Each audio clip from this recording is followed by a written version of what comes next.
जय श्री कृष्ण। राधे राधे। एकादशी की कथा। पुरुषोत्तम मास की एकादशी जो शुक्ल पक्ष में पड़ती है, उसके व्रत का महात्म्य एवं कथा हम आपको श्रवण कराने जा रहे हैं। हमारे चैनल से भी ना जुड़े हो तो हमारे चैनल से भी आप जुड़ जाइए। श्री कृष्ण गोविंद हरे मुरारे, हे नाथ नारायण वासुदेव। श्री कृष्ण गोविंद हरे मुरारे, हे नाथ नारायण वासुदेव। ओम नमो भगवते वासुदेवाय। ओम नमो भगवते वासुदेवाय। गुरुर्ब्रह्मा गुरुर्विष्णु गुरुर्देवो महेश्वरः, गुरुः साक्षात् परब्रह्म, तस्मै श्री गुरवे नमः। युधिष्ठिर उवाच मलिं लुचस्य माचस्य का वा एकादशी भवेत्, किं नाम को विधिस्तस्याः, कथयस्व जनार्दन। श्री युधिष्ठिर जी कहते हैं, हे जनार्दन, मल मास के शुक्ल पक्ष में कौन सी एकादशी होती है, उसका नाम और विधि क्या है, मुझे बताने की कृपा करें। श्री कृष्णचंद्र भगवान बोले, मल मास में जो पद्मनी नाम की पूर्ण तिथि होती है, यत्न पूर्वक उसकी उपासना करने से वह पद्मनाभ भगवान के लोक में ले जाती है। और इस एकादशी को कुछ लोग पुरुषोत्तमी एकादशी भी कहते हैं। मल मास की पूर्णवती और पापों को नाश करने वाली तिथि कही गई है। उसका नाम, उसका फल वर्णन करने में 4 मुख वाले ब्रह्मा जी भी असमर्थ है। पहले ब्रह्मा ने नारद जी से पापों के समूह को नाश करने वाले और भुक्ति मुक्ति को देने वाले इस पद्मनी के उत्तम व्रत को कहा है। श्री कृष्ण भगवान की वाणी सुनकर धर्मज्ञ राजा युधिष्ठिर अत्यंत आनंदित होकर श्री कृष्ण से एकादशी की विधि पूछने लगे। तब राजा के वचन सुन प्रीत से प्रफुल्लित नेत्र श्री कृष्णचंद्र भगवान बोले, हे राजन, सावधान होकर श्रवण करो, जो मुनियों को भी दुर्लभ है। दशमी के दिन व्रत आरंभ किया जाता है। दशमी के दिन व्रत आरंभ किया जाता है। कांस्य पात्र में भोजन, मांस, मसूर, चना को दो, साग, मधु, दूसरे का अन्न, ये 8 वस्तुएं दशमी के दिन वर्जित है। और हविष्य अन्न अर्थात जव, चावल आदि और अक्षार अर्थात सांभर, लवण को छोड़ दूसरा सेंधा लवण भोजन करे। दशमी के दिन पृथ्वी पर शयन करें, पूर्ण रूप से ब्रह्मचर्य का पालन करें। एकादशी के दिन प्रातः काल उठें, विधि पूर्वक नित्य नैमित्तिक कर्म से निवृत्त हो जाएं, अर्थात शौच करके दंत धावन आदि क्रिया करें। 12 कुल्ला करके शुद्ध हो जाएं। प्रातः काल में बुद्धिमान को उत्तम तीर्थ में स्नान करने के निमित्त जाना चाहिए। और कोई तीर्थ में यदि नहीं जा पा रहे हैं तो गंगा आदि नदियों का स्मरण कर लेना चाहिए। गंगायै नमः, यमुनायै नमः आदि नदियों का स्मरण कर लेना चाहिए। गंगे च यमुने चैव गोदावरी सरस्वती नर्मदा सिंधु कावेरी जलेस्मिन् सन्निधिं कुरु। गोबर, मिट्टी, तिल, कुश लेकर पवित्र होकर आंवले का चूर्ण शरीर में लगाकर विधि पूर्वक स्नान करके इस मंत्र को पढ़ना चाहिए।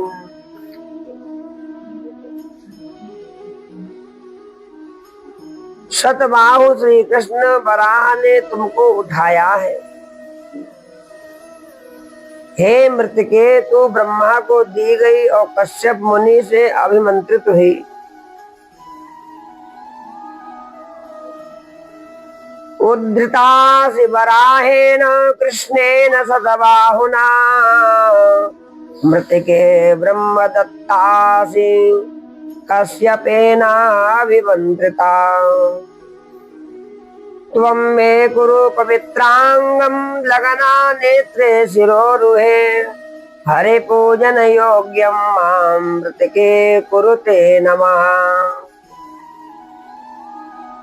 इस प्रकार नमस्कार करें। भगवान कहते हैं मुझको हरि पूजन करने के योग्य करो। इस प्रकार भगवान से प्रार्थना करे मनुष्य। समस्त औषधियों से उत्पन्न गौ के उदर में स्थित पृथ्वी को पवित्र करने वाला गोबर मुझको पवित्र करे। ब्रह्मा के थूक उत्पन्न भुवन को पवित्र करने वाली धात्री को नमस्कार है। स्पर्श करने से तुम शरीर को पवित्र करो। बारंबार मनुष्य प्रार्थना करे। हे शंख चक्र गदाधारी जगतपति, हे देवताओं के देव, हे विष्णु, मुझे अपने तीर्थ में स्नान करने की आज्ञा दीजिए। यह कहकर वरुण के मंत्र का जप करके गंगा आदि तीर्थों का स्मरण करके जहाँ कहीं जलाशय हो उसमें विधि पूर्वक स्नान करें। हे नृपश्रेष्ठ, इसके पश्चात विधि पूर्वक मुख, पीठ, हृदय, बाहु से शरीर का मार्जन करें।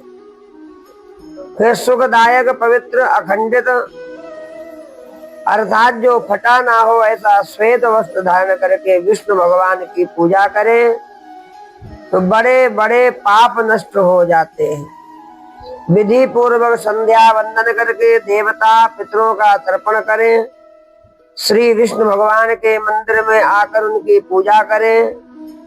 एक मासा स्वर्ण के बनाए हुए राधिका के सहित कृष्ण और पार्वती सहित महादेव की विधि पूर्वक पूजा करें। कुंभ अर्थात घट के ऊपर तामा या मृतिका के पात्र में उत्तम वस्त्र रखकर सुगंधित करके उसमें देवता को बैठावे अथवा उसके ऊपर स्वर्ण अथवा चांदी का पात्र रखें। उसमें विष्णु भगवान को स्थापित करके विधि पूर्वक भगवान नारायण का पूजन करें।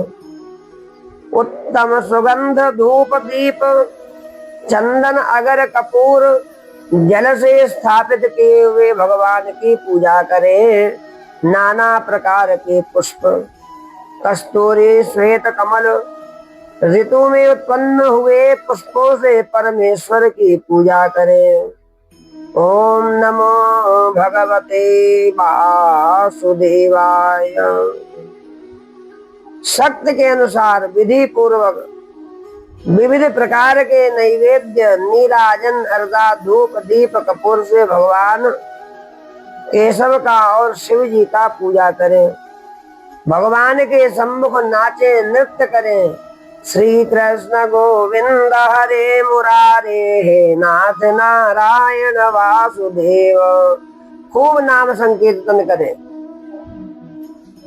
मिथ्या बात ना बोले, विचार करके सत्य बोले, रजस्वला स्त्री का स्पर्श बिल्कुल ना करें, वैष्णवों के सहित विष्णु भगवान के सम्मुख बैठकर पुराण सुने, मल मास के शुक्ल पक्ष के एकादशी का व्रत निर्जल करे, अर्थात इसके व्रत में जल ग्रहण ना करे।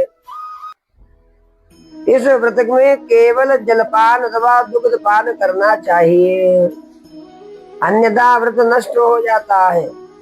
रात्र में गाते बजाते हुए जागरण करना उचित है। प्रथम पहर की पूजा में नारियल का अर्घ देना उत्तम है, दूसरे पहर में बेल से अर्घ दे, तीसरे पहर में बीज पूर्वक अर्थात बिजौरा और चतुर्थ पहर में सुपारी और विशेष करके नारंगी से पूजन करना चाहिए। प्रथम प्रहर में जागरण करने से अग्निष्टोम यज्ञ का पुण्य प्राप्त होता है, दूसरे प्रहर में वाजपेयी यज्ञ का फल प्राप्त होता है, तीसरे प्रहर में अश्वमेध यज्ञ का फल प्राप्त होता है, चौथे प्रहर में पूजन करने से राजसूय यज्ञ का फल प्राप्त होता है। इस व्रत से बढ़कर ना तो कोई पूर्ण है, ना कोई यज्ञ है, ना कोई विद्या है, ना कोई तप है। जिसने हरिवास का अर्थात एकादशी का व्रत किया, उसने पृथ्वी पर के समस्त तीर्थ और जितने क्षेत्र हैं उन सबों में स्नान और उनका दर्शन कर लिया। इस प्रकार से सूर्योदय पर्यंत जागरण करें, सूर्य के उदय होने पर उत्तम तीर्थ में जाकर स्नान करें, फिर स्नान करके भक्ति पूर्वक परमेश्वर की पूजा करें और पहले कही विधि से श्रेष्ठ ब्राह्मणों को भोजन करावे। घट आदि जो वस्तु है उनका और केशव भगवान की मूर्ति का विधि पूर्वक पूजन करके ब्राह्मण को दान कर देवे। पृथ्वी में जो मनुष्य इस प्रकार से व्रत करते हैं उनको मुक्ति फल को देने वाला यह व्रत सफल हो जाता है। हे अनघ, तुमने मुझसे जो मलमास के शुक्ल पक्ष की उत्तम एकादशी की विधि पूछा वह मैंने कहा। हे राजन, प्रेम पूर्वक जो इस पद्मनी एकादशी के उत्तम व्रत को करते हैं वे सब व्रतों को कर चुके, वे सब व्रतों को कर चुके और मलमास के कृष्ण पक्ष की एकादशी भी यही विधि है। पापों का संहार करने वाली कृष्ण पक्ष की एकादशी का परमा नाम है। पद्मनी एकादशी की एक मनोहर कथा मैं कहता हूँ, जिसको पुलस्त मुनि ने नारद जी से कहा। कार्तवीर्य द्वारा कारागार में कैद हुए रावण को पुलस्त मुनि ने उस राजा से याचना करके छुड़ा दिया। तब यह आश्चर्य सुनकर मुनि श्रेष्ठ नारद जी भक्ति पूर्वक पुलस्त मुनि से पूछने लगे कि इंद्र के सहित सब देवता जिस रावण से हार गए उस रावण को कार्तवीर्य ने किस प्रकार जीत लिया, सो कहिए। नारद जी का वचन सुनकर पुलस्त मुनि कहने लगे कि हे वत्स सुनो, कार्तवीर्य की उत्पत्ति तुमसे कहता हूँ। पहले त्रेता युग में हय नामक राजा के वंश में कार्तवीर्य उत्पन्न होकर माहिष्मतिपुरी का राजा था। उस राजा को 1 सहस्र प्राण प्यारी स्त्रियां थीं, परंतु उनमें से किसी ने राज्य का भार संभालने वाला पुत्र उत्पन्न नहीं हुआ। उनसे देवता पितर सिद्ध बड़े बड़े श्रेष्ठों का पूजन, उनकी आज्ञा अनुसार व्रतों को करने पर भी राजा को पुत्र प्राप्ति ना हुई। तब पुत्र के बिना राजा को राज्य का कुछ सुख ना हुआ। जिस प्रकार शुद्धित मनुष्य को भोग विलास सुखदायक नहीं होता, उसी प्रकार राजा को राज्य भी सुखदायक नहीं हुआ। तब उस राजा ने मन में तपस्या करने का विचार करके अपने मन को तप करने में लगा दिया। तपस्या से सर्वदा मनोवांछित सिद्धि होती है। इस प्रकार सोचकर उसी समय चीर वस्त्र अर्थात वलकल वसन पहनकर जटा बनाकर अच्छे मंत्री को गृह का भार सौंप कर तपस्या करने के निमित्त यात्रा की। तब इक्ष्वाकु राजा के वंश में उत्पन्न स्त्रियों में श्रेष्ठ हरिश्चंद्र राजा की कन्या पद्मनी नामक उसकी रानी राजा को घर से निकले हुए देखकर वह राजा की प्यारी पतिव्रता स्त्री अपने पति को तपस्या के उद्योग में लगा जानकर अपने अंग से आभूषणों को उतार कर एक वस्त्र धारण कर ले और पति के साथ गंधमादन नाम के पर्वत पर रहने लगी। वहां जाकर राजा ने 10,000 वर्ष तक तप किया। श्री गदाधर देव का ध्यान करते रहे, परंतु पुत्र नहीं प्राप्त हुआ। तब उनकी रानी ने हाड़ और नशे हैं शेष जिनके ऐसे पति को देख विनय से युक्त महासाध्वी अनसुईया से पूछने लगी कि हे साध्वी, मेरे पति को तप करते 10,000 वर्ष व्यतीत हो गए, परंतु क्लेश को नाश करने वाले केशव भगवान प्रसन्न नहीं हुए। हे महाभागे, मुझसे यथार्थ व्रत कहो, जिस व्रत से मेरी भक्ति से भगवान प्रसन्न हो और मुझे चक्रवर्ती पुत्र उत्पन्न होवे। पातिव्रत में परायण जो तप की दीक्षा युक्त पति को तप के लिए जाते देख स्वयं भी पति के साथ तप करने आई, ऐसी पद्मलोचना पद्मनी से अनसुईया प्रसन्न होकर बोली, हे पुत्री, 12 मास से सम्मत जो मल मास है उसमें तू स्नान कर। हे शुभानने, 30 दिन में 1 मास पूरा होता है, उसके मध्य में द्वादशी युक्त 2 एकादशी होती हैं, एक पद्मनी और दूसरी परमा। विधि पूर्वक जागरण करके 7 उनका व्रत करे। इस व्रत से पुत्र को देने वाले भगवान शीघ्र ही प्रसन्न होंगे। हे नृप, करदम ऋषि की पुत्री अनुसुईया ने प्रसन्न होकर व्रत करने की विधि बतलाई। अनुसुईया के द्वारा बतलाई विधि को सुनकर सुंदर अंग वाली पद्मनी पुत्र प्राप्ति की इच्छा से व्रत करने लगी। एकादशी को सदा वह निर्जल निराहार रहती और रात्र में भगवान के नाम का संकीर्तन करती है, नृत्य करती है, जागरण करती है।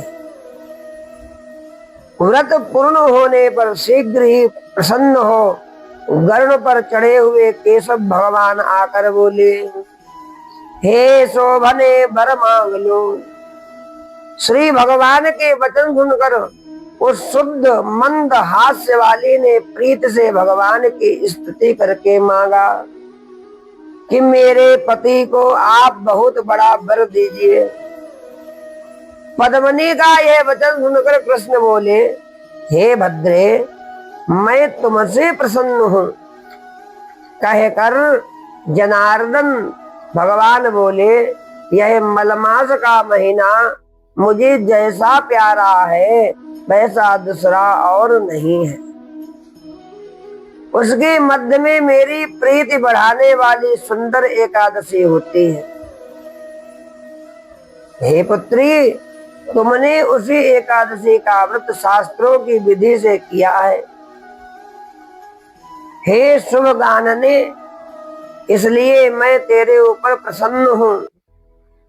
तेरे पति को मन चाहा वर दूंगा, ऐसा कहकर विश्व का दुख दूर करने वाले विष्णु राजा से बोले, हे राजेंद्र, तुम जो वर चाहते हो उसे मांगो, तुम्हारे कार्य की सिद्धि के लिए मैं तुम्हारी प्रिया द्वारा प्रसन्न किया गया हूं। श्री विष्णु भगवान के यह वचन सुनकर प्रसन्न उस राजा ने सब लोगों द्वारा वंदित किए जाने वाले महाबाहु पुत्र को मांगा। हे मधुसूदन, वह पुत्र ऐसा हो जो देवता, मनुष्य, नाग, दैत्य, दानव, राक्षस इनमें से किसी से ना हारे, तुम्हारे बिना ना जीता जाए। भगवान बहुत अच्छा कहकर वहीं अंतर्धान हो गए। प्रसन्न है आत्मा जिनकी, ऐसे राजा भी प्रिया समेत हृष्ट पुष्ट होकर नर और नारी द्वारा मनोहर जो अपना नगर है उसमें आए। राजा को पद्मिनी रानी से कार्तवीर नामक महाबली पुत्र उत्पन्न हुआ। तीनों लोकों में उसके समान कोई मनुष्य ना था।